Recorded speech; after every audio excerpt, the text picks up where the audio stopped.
So excited to add Dwyane Wade to our organization and to our team. So we want to welcome Gabrielle and the Wade family. We had dinner before they left. We also want to welcome a bunch of dogs. I forget how many. I guess they'll have to get used to the winter. And then most of all, we want to welcome Dwyane back home to Chicago.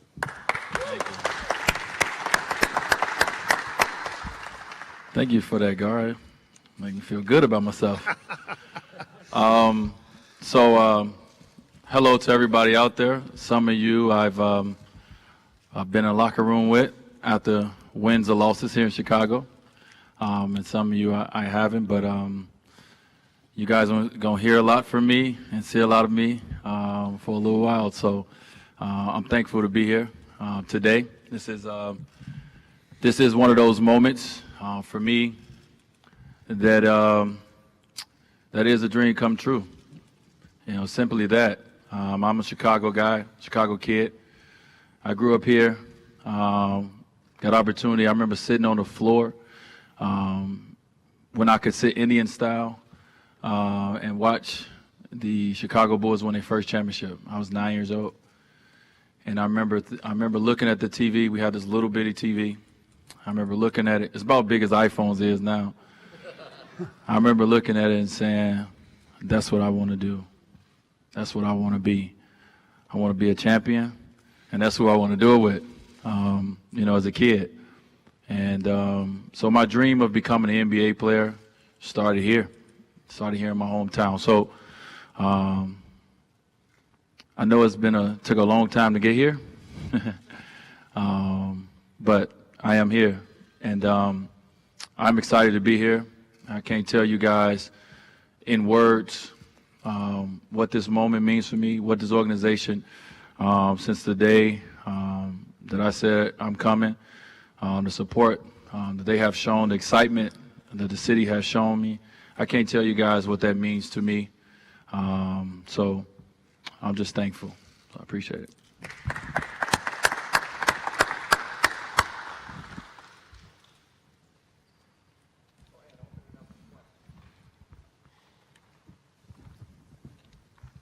Dwyane, you said you dreamed of playing for the Bulls. Did you ever dream of playing for the Bulls during these last 13 years when you were in Miami? If y'all could do me one favor, can y'all say y'all name so I can put the name to the face? Mike McGraw, Daily Herald. Thanks. There you go, Mike. I did, Mike. So let's go back down memory lane for a minute. I came out into the draft in 2003. I had a lot of workouts, but I had two workouts with one team, and it was the Chicago Bulls. And I went into that day, in June, thinking I'm gonna be playing for my hometown team. So I felt they didn't tell me, but I felt I was gonna get drafted by my hometown team. You would have if you were there. And I had no idea what Miami had up their sleeve. I was sitting there looking at the draft like everybody else, and I was shocked when my agent Henry Thomas came over and told me that he was drafting me 5, because I thought for sure I was coming here at 7. And then 2010, the first time I was a free agent, I had an opportunity to decide what teams I wanted to interview to see where I wanted to play. I was 28 years old. I was in the prime of my career. I was one of the best players in the NBA. And my first meeting was here back home. And I met with a few teams. Once again, I met with the Chicago Bulls twice. You know, it's a notion out there, and I'm glad you asked that question to start this off. It's a notion out there that for somehow, some way that I used the Bulls for some sort of leverage. I don't know how a 28-year-old in his prime that can be maxed out anywhere can use the team for leverage. I really, and we talked about this at dinner. It's a place I really wanted to be. It's a place my heart really pulled me towards. But also I had an opportunity of a lifetime, you know, to play with two great players in LeBron and Chris. And as hard as Chicago tried, they couldn't get all three of us together. And Miami was that place for all of us to go to. So it was times during these last 13 years that I envisioned myself being here. They gave me a Bulls jersey at the meeting in 2010. I went home, put it on, took a picture, erased the picture. That was before I knew that iCloud can recover pictures. But it was, to answer your question, it was moments. Dwyane, Joe Colley from the Chicago Sun-Times. You guys went through this in Miami, the whole idea of whose team it is when LeBron got there.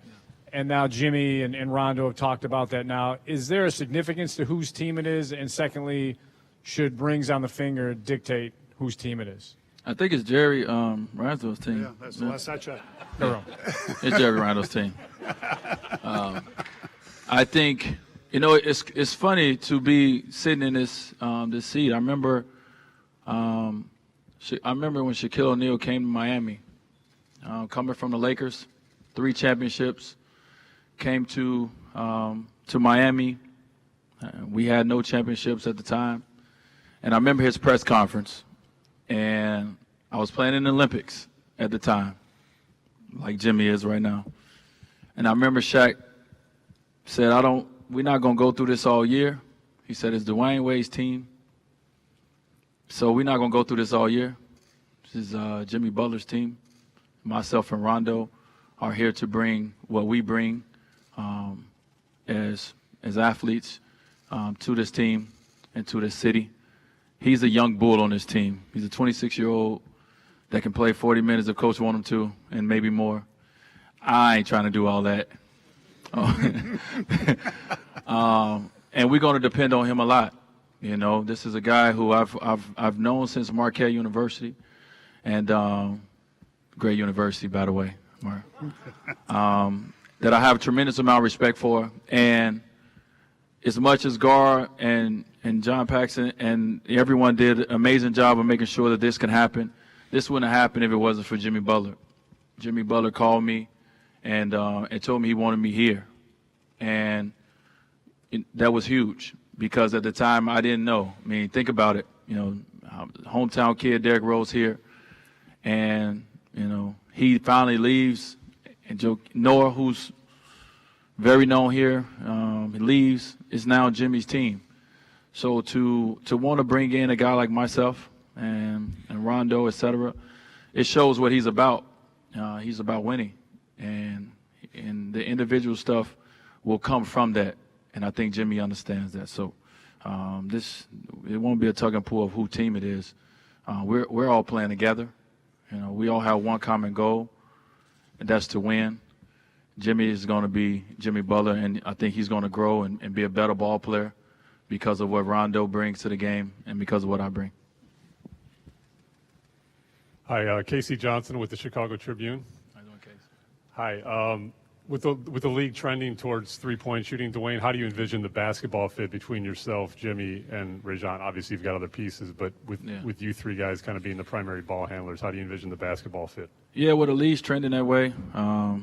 Obviously, every team ain't good at that game. That's why, Golden State has been in the finals the last 2 years. That's their game. They're good at that. So I don't think it's for everyone to play, unless you have the personnel to play it. It's not our personnel.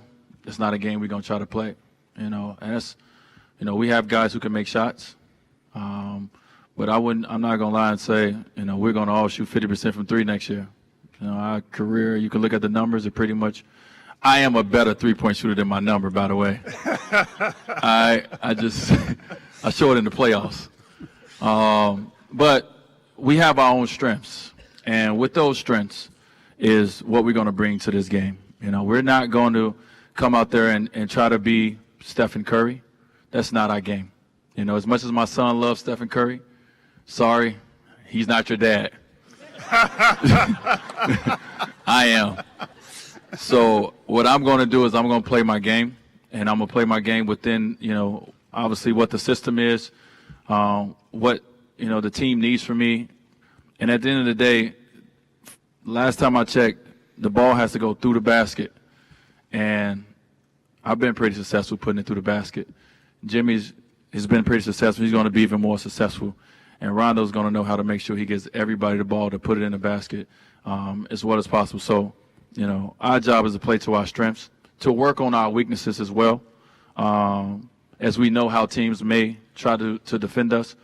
But let's not go away from what got us here. So we're going to continue to be who we are. Dwyane, David Haas, Chicago Tribune. As much as everyone understands how special it is for you to come home and play for the Bulls, how much of it was that drawing you home, and how much of it was the perceived sort of rift with Pat Riley? And had he handled things differently, would you be here today? I have no rift for Pat Riley. It's funny, the reports come out about a lot of different things. I've never seen nobody around me and Pat in the office when me and him just been talking. I didn't see no one CC'd on the emails that we talk about. I have no rift. I have nothing but respect for what he's done in this game. I have so much to learn. So I have no rift, in that.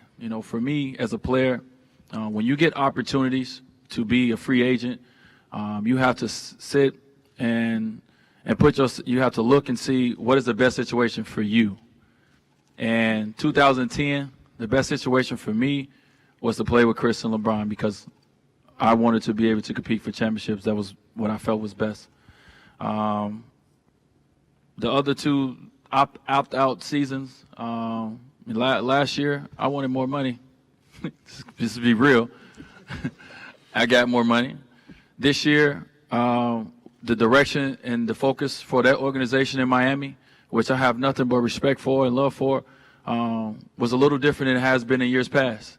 And with that being said, my direction and my focus was a little different than it's been in years past. And I communicated with them, that, hey, I've only done this once, but I'm going to be a free agent. I'm going to go out and I'm going to see, what the market is saying about me. And like I said, this opportunity with Chicago, when I first, said I was going to be a free agent, it wasn't nothing that we all knew was going to happen. But it was things that happened along the way that made this even realer and realer. And at the end of the day, I made the decision. I had a contract offer in Miami that I could have took. I decided not to take it. It was my decision to be selfish and to live out a dream of mine. I've brought a lot of excitement to Miami, and it's a home to me. It will always be. I want to bring a little bit here to Chicago. Well, I have a little bit left. And I still have a little bit left, by the way. I've listened to all you guys talk over the last couple of weeks, so I know what y'all been saying. But, I wanted to come here and be a part of building this organization back up to, where this organization should go and should be. And this is the first step in that direction. So, let's clear up the notion that Pat Riley orchestrated me getting out of Miami because he didn't offer me the money I wanted. This was not a money deal for me. If it was a money deal, I wouldn't be sitting here. I would have took the most money that was offered for me. At the end of the day, this is a place that I wanted to be. Miami and Chicago has always been, the two cities that I've called home. I was in Milwaukee for a brief second. And I got an opportunity, like I said, to be selfish. And I took it. And my family coming along with me along the way. So this was a decision solely for me, and it has nothing to do with Pat Riley. It has nothing to do with Nick Harrison and the family. They wanted me back in Miami. I considered it. But at the end of the day, I went where I wanted to be. I went where my heart was telling me to go, and it was back home. Dwyane, Cheryl Ray Stout with WBEZ Radio here in Chicago. You're coming to a team besides Jimmy Butler with a lot of young players on this roster, and you have a young coach that you're dealing with too. How do you work your role as a mentor besides winning games on the court? Yeah, that's a great question. It's very important. I feel that with the knowledge that you gain over the years of playing this game, I feel it's our duty as veteran players to give that knowledge back to the next generation. So this game continue to be as amazing and as great as it is. So I already do that. I do that with not only my teammates, I do that with other guys around the league. I work out with guys if they want to work out with me. I talk to guys throughout the year, via text message, et cetera. So these young guys on this team, I'm going to give them the knowledge that I've learned. And they can take it for what it's worth, but I'm going to give it to them no matter what, because at the end of the day, I'm a leader, and that's all I know how to do. I've been around some amazing leaders in my life, and I've grown into being one because of, playing with guys like Shaquille O'Neal when I was young. He really helped show me the way as how a leader comes in and gives all his guys confidence. I can't wait. I've already had some conversations with Doug. I know me and him got a little negotiation to talk about for the number that he gave up. So we'll figure that out. And I've already talked to Bobby. So I've already, started talking to some of the young guys, and I can't wait to get an opportunity to be around them more and give them whatever knowledge that I've learned from this game. Dwyane, Vince Goodwill, Comcast Sports. What's up, Vince? What's up? How much of today brings you mixed emotions? I know you're excited about being back home, but you left a place that you were invested for a very long time. So how do you balance the emotions of today with leaving what you had behind? Yeah, man. Tough decision. Y'all could have been in that room when I had to make it. It wasn't. I'm not saying it was an easy decision. Not because I'm not excited to be here, and not because I've always thought that this would be a great place for me to be. But I was in Miami for 13 years. I grew up as a young man to now, a 34-year-old man. And I had amazing success, 3 championships, I won 12 All-Stars appearances, et cetera, et cetera, et cetera. So I have a lot of history there. I just built a house.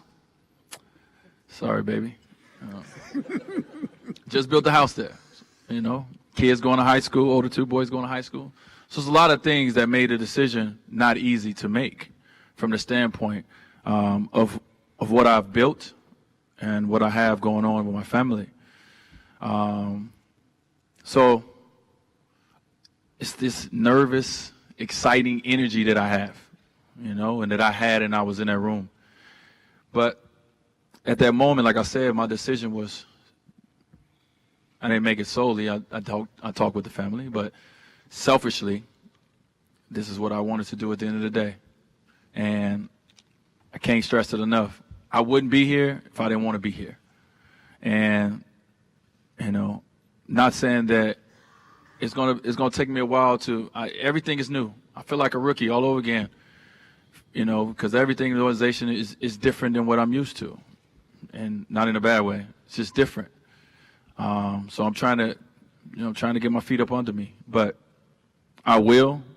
I'm excited as heck to play with, my new teammates. I'm excited to see the growth from what they're going to get from playing with me, and I'm excited to see what I'm going to get from playing with them. I mean, Rajon Rondo is somebody I competed against so much in Boston, and we had so many battles that has been very much documented and talked about. But we was competing for championships. I want to play with a guy like that. I want to play with a guy that averaged 12 assists a game. I want to play the guy that didn't want to give his teammates the ball. So I'm excited to play with this group. I'm excited to put on that Bulls uniform. But that takes away nothing, from what I did and my respect level for, the Miami community. That city, it's a part of me. It'll always be a part of me, just like Chicago's always been a part of me. But I'm now entering a new chapter, and I'm ready to now dive into this chapter and focus on this chapter. And when it's all said and done, I'll put the books together. Dwyane, in the back here to your left. Nick Friedel from What's ESPN. up, Nick? How you doing, man? Good. I realize a lot can happen year to year in the NBA, but you're going to be 35 in January. As you sign this deal, do you sign it believing that this is the final stop in your career? Nick, I didn't think that far. ahead. I mean, as an athlete, you have to take it, especially as you start getting older. You really want to take it slow. I don't want to rush this process of thinking because, I love what I do. I love being a professional. So for me, for Chicago, I thought this deal was perfect from two standpoints. One, in today's game as a player, I think this is the best time to be a player, obviously, in the NBA because of the opportunity that we have. So to be able to be here and say I signed a 2-year deal with the second year being a player option, as a player you always want the option. I think for this team is the future's still bright. As Gar said, they didn't have to give up any pieces, and they still have flexibility to continue to make this team better. So for me, this whole signing experiment, whatever y'all want to call it, it's a win-win for me. It's a win-win for the Chicago Bulls organization. It's a win-win for Chicago, period. So I'm going to focus on now. I ain't even got a house yet. I can't think about my career being over or the next stop. I got to think about getting a house and bringing my dogs down and, all these things. So I have so many different things I need to worry about before I worry about that. I don't want to look too far in the future. I want to be excited about this opportunity. I want to be excited about, what I've been gifted, in my 13th, going into my 14th year. I've been gifted this opportunity to come home and play for my hometown team. So I'm excited about that, and I want to continue to be. Jimmy Butler, everybody. Jimmy, you gonna come out with your muscles out and everything, though? You got oil on, though.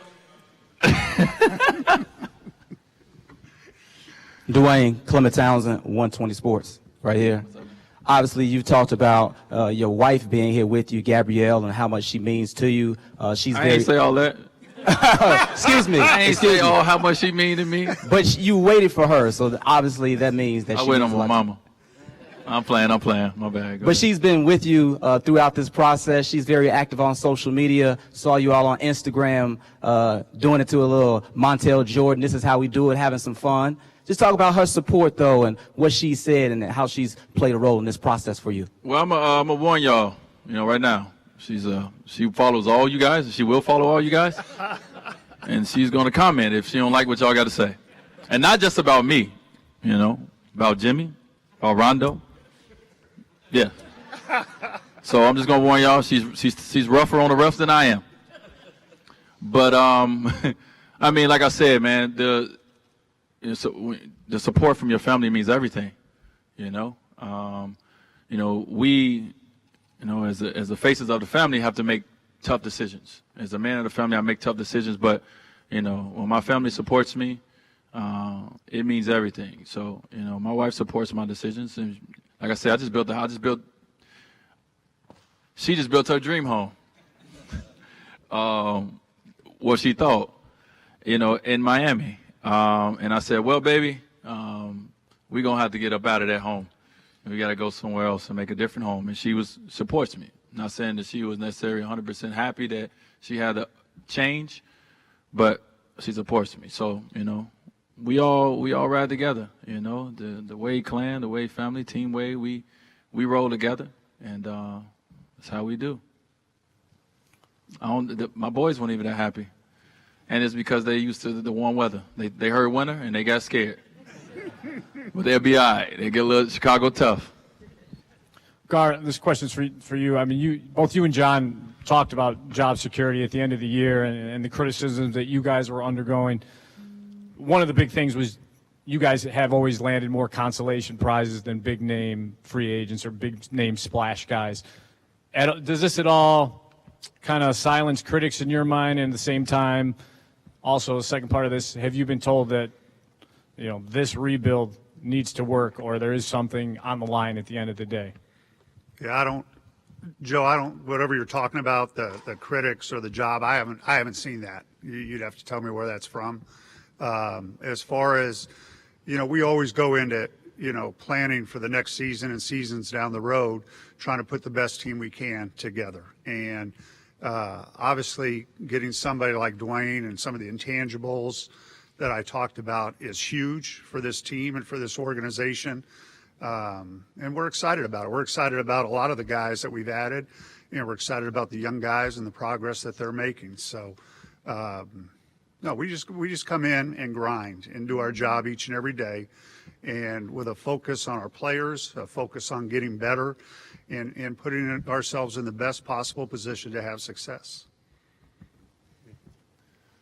Hi, Casey Johnson from the Chicago Tribune again. Dwyane, you played in your most regular season games last season since 10-11, but I think you also averaged your career low in regular season minutes before amping it up in the playoffs. What's best for you regular season wise in terms of usage, and have you had any of those kind of conversations with Fred Hoiberg to this point? I had some conversations with Coach, but it's so early that we can't get to it. I think in Miami, Coach Spo had a plan, and his plan for me was that he wanted me to play 30 minutes a game in the regular season. And he told me that the year before. I wasn't on board. But then some way, somehow this year, we wound up doing it, and it was successful for me. So, like I said, every year is different. So I go into this year, like I said, Jimmy's going to play the bulk of the minutes anyway. I just got to, when I get out there, just do the job that I need to do. And so whatever those minutes are, I work very hard, man, behind the scenes. I'm taking care of my body, especially now as I get older. And now I'm starting to understand my body. So last year worked, but that was last year. It's going to be new challenges this year. But I always have the mentality that I will do whatever for my team that I need to do. Like I said, I ain't trying to play 40 minutes and lead it up to the young bull over there. But whatever minutes that I play, just know they're going to be productive for the most part. So that's all I focus on. And coach handles the rotation. As a player, you always want to be out there. It was times last year where I wanted to be on the floor, but coach handled the rotation. So it was my job to go out there and do my job the minutes I'm on the floor. And playoffs came, I played more minutes. I had more production. But it was a small dosage of it, and the NBA season is so long, and they wanted to make sure that, I was healthy enough throughout the whole year. And I did pretty good.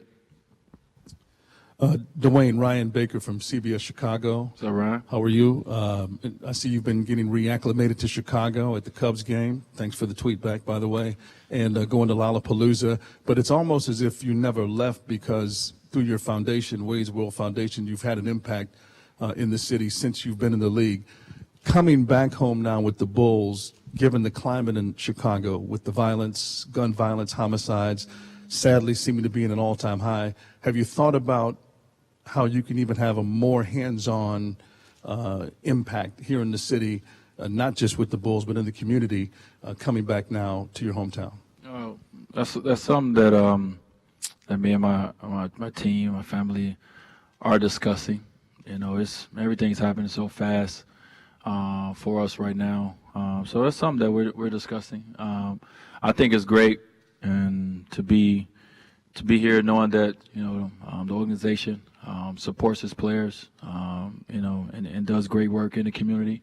And to have individual players, I know Rondo does an amazing job in the community. A lot of people don't know about it, or he doesn't talk about it, but he does an amazing job. So when you're a part of an organization, when you're part of players that have certain things they do in the communities, you're always trying to find ways that, hopefully you guys could do something together to make a bigger impact. As I always say with my foundation, I'm obviously one individual, but it's always great strength in numbers. So we would sit down and, talk about what's the next step and what's the best step, and, and how that looks here in Chicago. I haven't been here as a player since high school, so I don't know the lay of the land. So what my family and what we've always done is simply as we've just tried to, give back. And I live by the code, too much is given, much is required. I've been given a lot, and it's required for me to do something to help the next generation. And that's what we always try to do. And so, we would continue to do that. We would just figure out the logistics as we get into more time being here. Cody Westerlund with 670. You're right, Dwyane. What are fair expectations for this team next year in your mind? Expectations sitting here on this day? No, just this upcoming season. Yeah, it's no expectations right now. We that ain't fair to even come up with one. It's you guys' job to come up with what our record gonna be, what our shooting percentage is gonna be. That's not our job. My job, Jimmy's job, Rondo's job, is to come in here day one when we start training camp, and get out of it and start working and building a team that we want to see on the floor. And no one knows what that team is going to be. It's predictions out there of what we can be. I don't know how you guys can predict that and how you guys know. Y'all never seen us play together before. So we've never seen each other play together before. But we know we have some special talent. We know we have some young guys that can play. But we all have to get to work. And it's going to take a while before we even get a chance to see what that's going to be like. So I can't answer that question sitting here today about that. Let's take 3 more questions. Dwyane, it's Mike McGraw, Daily Herald. Not trying to compare Jimmy Butler to LeBron, but are you going to go to Fred Hoiberg and say, hey, look, this is how we made it work in Miami with 2 wing players who are sharing the spotlight, sharing the ball, and have some suggestions for him on how you guys can make your offense work? Well, first of all, I've played against Jimmy. Obviously, I've seen Jimmy since Marquette. I have a feel of how his game is as a competitor. But as a teammate, I don't know everything yet. So first of all, I have to learn the way Jimmy work. I need to know when he wakes up, when he goes to sleep. Jimmy, I need all that information. So I can't come into this situation thinking it's going to be the same as, when me, Chris, and LeBron played together. This is a different situation. And we were, like I said, it took us a while to figure out, and we would figure out here what is the best calls of action for us on the basketball floor and what's the best situation. So all I know is I'm excited about the opportunity. I'm excited about, playing with 2 guys that I respect as competitors first. Rondo is a winner. He's won a championship before, and I know Jimmy dream about winning championships. And that's all I can focus on right now. Everything else will happen. It will come. We will learn each other. We will learn what we need to do, just like we did in Miami. We learned what we need to do. This is a different guys, different individuals. I'm not coming in comparing and saying this guy needs to do this because Chris Bosh did this or LeBron James did that. That's not fair to them, and that's not fair to coach. It's not fair to me. So I won't have that expectation at all. I think the only parallel from that is that I've played with, in my career, I've played with other guys that's alphas. And you guys heard Rondo allude to that, is that we have 3 alphas. We have 3 strong personalities. I don't know where is that's not bad. We have 3 leaders. And other guys are going to lead in their own ways. That's great for a coach because now he has leaders on his team that he really can count on and trust and believe coming right in.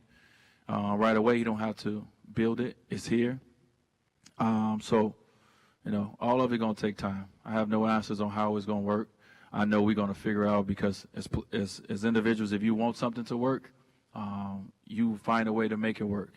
And for us, it's just going to be about constant communication. So I hope Jimmy got an unlimited plan as he travel around the world because I'm going to be texting him and continue to try to build this camaraderie before we even get to training camp. So to make sure that us 3 as leaders are on the same page of what we need to do to be successful. And that's all we can ask for. Dwyane, Laura Majera with WGN. Welcome home. Welcome, Gabrielle. Recruiting amongst players can play such a pivotal role. You mentioned how much it meant to you and Jimmy reached out. How do you plan on selling Chicago as a free agent destination? I think we sell Chicago by the way we play. I think you sell Chicago by the individuals that come to the team. So, by the way, right now Chicago is being sold as we sit here. This is an organization who, and I know, I've heard about the retooling versus rebuilding. This is an organization that don't want to start from scratch and start over. It's an organization that wants to get right back into it. And this is a great step in that direction. So it sells itself, and the way we play, the way we interact as teammates, people watch that, people see that. That's going to sell it. And when it's time to sit down and the season's over and we figure out next steps to how to grow this organization and make it better, you do your best job to try to do that. That's all you can do. Sam Smith with Bulls.com. One of the more surprising moves was your change of teams, obviously. What did your basketball friends, LeBron James, Carmelo Anthony, Chris Paul, were they surprised, and why about your move? Well, I think the why is easy. I've been in Miami 13 years. Anytime you see, you come accustomed to seeing certain people in a certain arena, you just expect that that's what it is. So no one expected this to happen. No one expected this to happen. But my friends, what we all do is, we all support each other. We all sit down and talk about not just basketball. We talk about a lot of things in life. And if it's asked, everyone gives their opinion. But that's all it is an opinion. I think in this situation, those guys, we was on vacation. Those guys knew I was going through free agency. They left me alone. They asked me one day, they asked me about it. And after that, we continued to enjoy the vacation. So they supported me in this decision just like I support them. Whether I was, in Miami or whether I'm here in Chicago, they're my friends. They're going to support me. So I know Chris, I know Brian, I know those guys happy for me because I know Melo is happy as well because this is something that I said I wanted to do. And that's the same way I was when LeBron went back to Cleveland. And everybody thought I should have been angry at a friend of mine for wanting to go back and to go play basketball in his hometown. Why would I be? I'm happy for him that he made the decision as a man. He made the choice to take his family where he wanted to take them and take his talents there as well. So same thing. They was happy for me that I made a decision to do it. And the same thing is for other players. You look at Kevin Durant. I think as players, we're happy, make our own choices and our own decisions. And no matter what is said out there, as long as you're happy with it, that's all that matters. As long as you have the support of your family, that's all that matters. Everything else is just smoke and mirrors. So they're happy for me. I just want to follow up quickly on that one point there. Pat Riley said something I thought was curious and sort of this mea culpa, at the end, said that he wished he had gotten more involved in Dwyane's recruitment or resigning, whatever it was, and he wasn't. And what did that mean that he wasn't involved? I dealt with Mickey Harrison and Nick Harrison when it came to my contracts the last 2 years. That's what he meant when he said he wasn't involved. So, meaning he didn't sit at the table. He didn't, call or email or text or nothing like that to try to sway me or get me back. I guess that's what he meant. But, I dealt with, two people that I respect in the organization. And like I said, at the end of the day, it wasn't about Pat Riley. It wasn't about Mickey. It wasn't about Nick. It was about me. And I told that to the Harrison family in our meeting. They asked me, they said, what else, what else can we, is there anything we can do? I said, this is a decision that I'm going to have to make. And I made that decision. So I wasn't looking for Pat to reach out to me. That wasn't a focus of mine. My focus was making the best decision for my family. And, and he has to make the best decision for the organization, which he's done an amazing job over his tenure there. And we all benefited from him. But this decision was basically mine. And I couldn't concern myself or worry about someone reaching out to me or not reaching out to me. So that's why I made it. I made a decision. It wasn't because he didn't reach out to me. And how petty is that? I sat at the table with the guys who pay the bills, and I knew they wanted me to still be there. But I wanted to be. Ultimately, I wanted to be here, and I ultimately made that decision. Thank you, everyone. Thank you, guys. Appreciate it.